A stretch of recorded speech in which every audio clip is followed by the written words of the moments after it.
Boa tarde a todos os alunos do oitavo ano do Colégio Estadual da Polícia Militar, Unidade José Carrilho. Nesta aula, tendo em vista o nosso recente cronograma, eu estarei discutindo com vocês alguns apontamentos que foram identificados nas avaliações bimestrais feitas no primeiro bimestre. Sobretudo, porque como já chegou até vocês, nós temos um novo cronograma que no próximo dia 12, terça-feira, eu irei postar uma nova proposta de produção textual para aqueles alunos que obtiveram média inferior a 6, certo?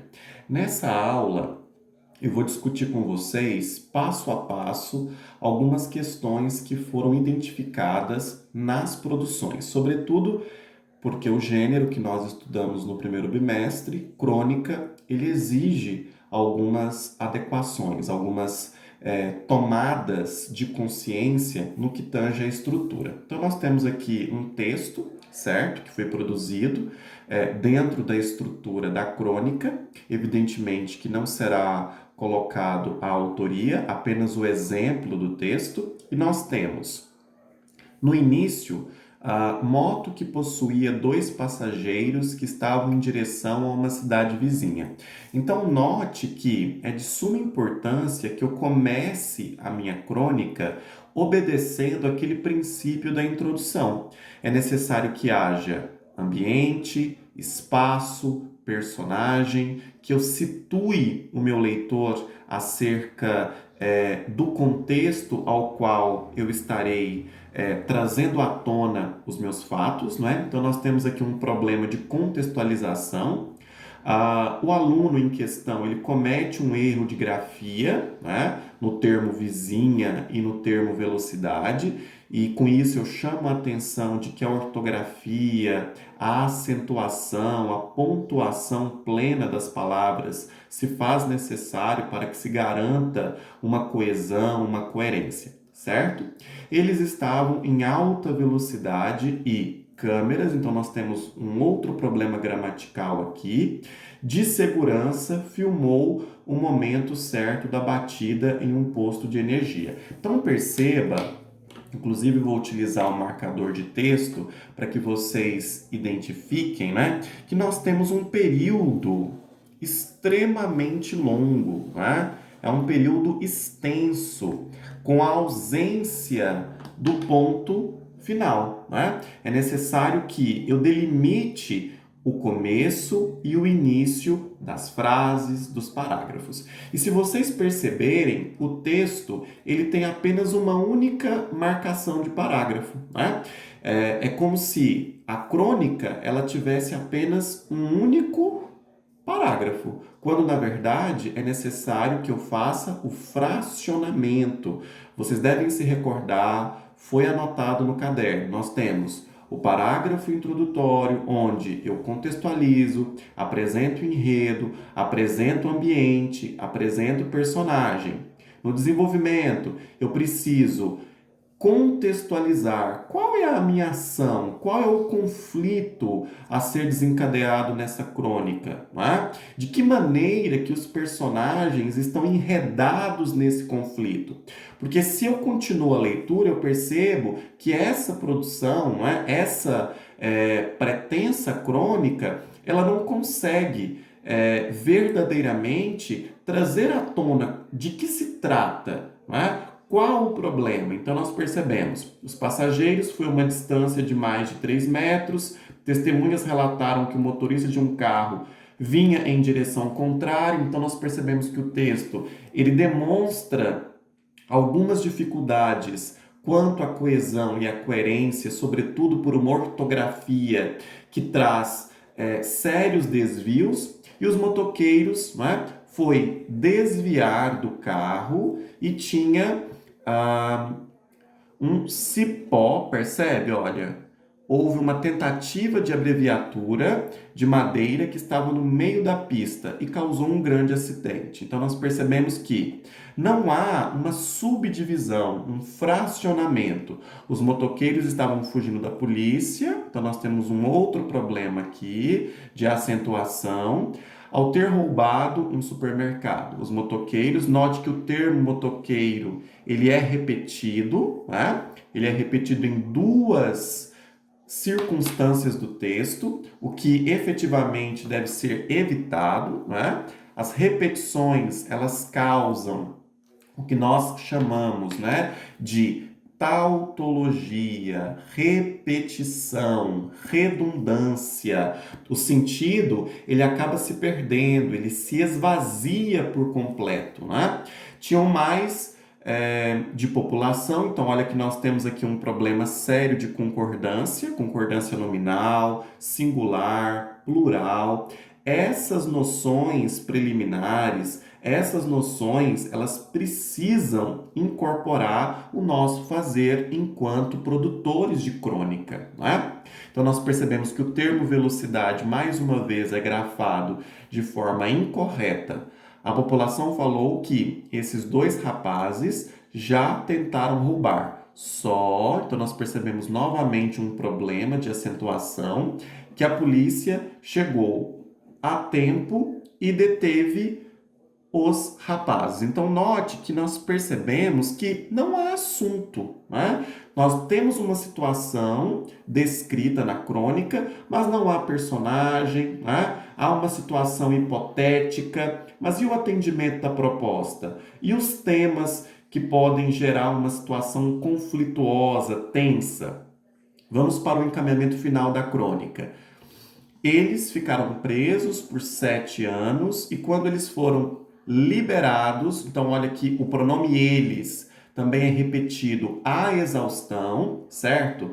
Professor, eu posso utilizar a primeira pessoa na crônica? Sim, você pode utilizar a primeira pessoa, desde que você também faça uso dos pronomes oblíquos, não apenas dos pronomes pessoais, né? Porque se você utiliza à exaustão os pronomes pessoais, o seu texto ficará repetitivo, né? Então, sempre que possível, utilize os pronomes oblíquos para evitar essa repetição. E se no caso, pelo contexto gramatical, não for possível utilizar o pronome oblíquo, opte sempre por um sinônimo, né? Um sinônimo lexical, um novo vocábulo que traga o mesmo sentido e incorpore no seu texto. Então, tentou assaltar uma senhora aposentada que tinha acabado de receber sua aposentadoria. Eles foram para o hospital e não resistiram aos ferimentos. Então, perceba aqui, olha, de que maneira que essa crônica encerrou? Um término confuso, uma conclusão que não teve necessariamente uma preocupação, né, com o leitor e tão somente em descrever aquilo que se percebe nas entrelinhas, né? Então, esse é um exemplo de crônica que tem que ser evitado, né? Porque eu tenho uma série de problemas, a começar pela ortografia, pelos problemas ortográficos. Então, como vocês irão fazer a redação sempre com dicionário, para consultar, para tirar as dúvidas, para que vocês evitem esses equívocos, esses problemas que podem agravar o seu texto, certo? Feito a análise de uma redação que possui problemas, vamos agora analisar uma redação que teve um êxito, que conseguiu efetivamente discutir dentro da estrutura, apresentando a tipologia com clareza. Então, olha o aspecto diferencial quando você se compara à redação que nós analisamos há pouco, a paragrafação, né?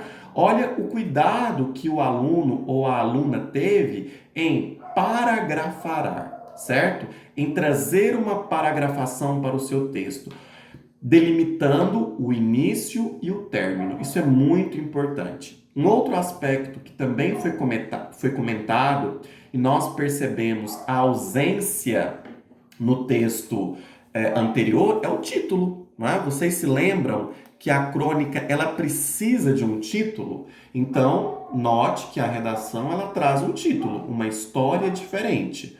Um título conciso, um título breve, sucinto, mas que consiga trazer à tona todas as questões que se fazem necessárias nesse processo, né, de aproximação do leitor. Então veja, na minha cidade havia uma menina muito corajosa que se chamava Monique. Então perceba que eu situo o meu leitor utilizando os pronomes, né? Portanto, eu estou novamente utilizando essa categoria gramatical, criando um ambiente, porque eu estou me referindo a um espaço geográfico e automaticamente eu também estou apresentando os meus personagens. Eu estou situando sobre o que e quais atores participarão do meu relato. Então havia uma menina muito corajosa. Note que a crônica, ela necessariamente precisa de um uso constante, adequado dos adjetivos. Então é uma classe gramatical, assim como os pronomes, que é muito bem-vinda à escrita da crônica, que se chamava Monique. Ela sempre se metia em uma furada. Então perceba que eu tenho uma linguagem que é coloquial, né? Eu sempre recomendo que quando você coloque um termo pejorativo, uma colocação fruto da conversa informal, que ela apareça no seu texto entre aspas, né? Então esse termo furada, ele deveria vir entre aspas, certo? Mas é adequado, porque se refere a uma conversa informal, não é? Uma conversa do dia a dia. Mas ela era muito carinhosa e educada. Sua mãe não gostava nada das atitudes que ela fazia. Eu, como morava perto, ouvia sua mãe brigando com ela. Como eu gostava, certo? Então é desnecessário essa repetição, aquilo que eu estava comentando, certo? Justamente para que o texto ele tenha uma fluidez, evitar sempre as repetições desnecessárias. Então, como que eu posso evitar as repetições, professor? Fazer uma releitura. Terminou o texto? Faz uma releitura, certo? Verifica se aquele termo utilizado ele pode ser substituído por outro que tem um efeito mais substancial no texto, que agrega, que traz informação, né? Porque a crônica ela se ampara em elementos reais, mas é sempre bom frisar que nós temos uma faceta ficcional, né? Ela sempre fugia para minha casa, apesar de não ser o certo. Então perceba que eu tenho aqui um conflito, que é justamente o aspecto que estava faltando na redação analisada anteriormente. Eu tenho um conflito, eu tenho um problema. Ela, não é? Morria de vontade de estudar em uma escola que tinha perto de sua casa. O nome da escola era CPMG José Carrilho. Vocês devem se recordar que uma das propostas dizia que se fazia necessário contextualizar com o espaço em que está inserido. Então, a aluna ou o aluno trouxe o CPMG, trouxe a escola, não é? Como preâmbulo, como ambiente.